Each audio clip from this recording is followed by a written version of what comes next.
Tepadeda man Dievas. Po kiekvienų Seimo rinkimų 141 Seimo narys prisiekia būti ištikimas Lietuvai. Tepadeda man Dievas. Sąžiningai tarnauti žmonėms. Tepadeda man Dievas. Vykdyti duotus įsipareigojimus. Tepadeda man Dievas.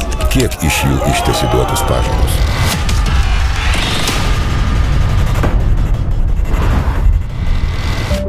Jam rūpi ir Dievo namų grožis, ir čia mūsų bažnytėlės, ir jo asmeninė auka, ir langai, ir grindys jam buvo labai, labai svarbu, ir kiti dalykai, kurie čia dedasi.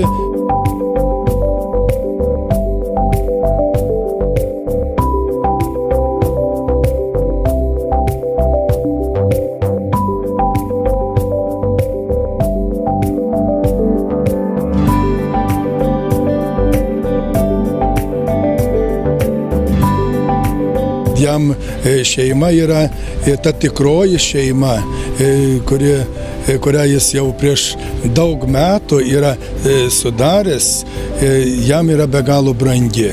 Jis visą laiką grįžta į savo namelius, į savo šeimą ir yra be galo laimingas, kada gali pabūti su savo vaikais, su savo anūkais.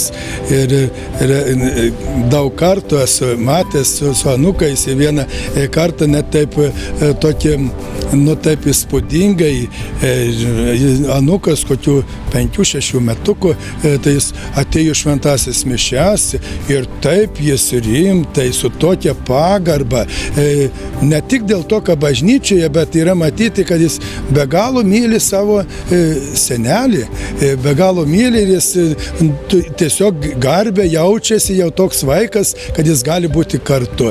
Jam rūpi ir telšių gyvenimas, jam rūpi, kaip minėjau, ir bažnytinis gyvenimas, ir ne tik, kad gražiai apdažyta bažnyčia ir sutvarkyta, bet kiek žmonių renkasi, kaip jie dalyvauja, kaip jie atlieka. Ir jis iš tikrųjų bažnyčiai yra prilankus. Taip mes sakom visą laiką, kad žmogus prilankus bažnyčiai.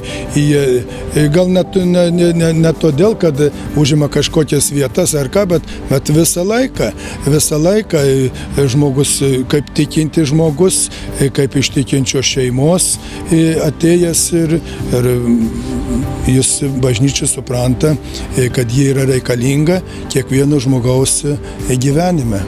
Visi yra nustebinti ir pamaloninti, kad jis prie kiekvieno prieina. Tas paprastumas, žmogaus paprastumas, nuoširdumas, atvirumas ir paguoda tokia, jeigu žmogus įsitikina, kad tai nėra kažkoks apvalkalas, bet yra nuoširdus bendravimas, tai tie patys svarbiausi dalykai. Ir tie dalykai negali būti viendieniai, kadangi yra atėję iš šeimų, iš bendruomis, iš paties žmogaus gyvenimo, ir tie dalykai jo gyvenime yra išsiskleidę, ir tikrai kiekvieną ką paklausi arba susitinki ir asmeniškai supranti, kad žmogus nuoširdžiai viską daro. O tas paprastumas, nuoširdumas toks labai daug duoda žmonėms. Mieli kraštiečiai, kviečiu dalyvauti Lietuvos Respublikos Seimo rinkimuose ir išreikšti savo nuomonę, kas yra tinkamiausias 4 metus atstovauti mūsų valstybei bei Telšių kraštui.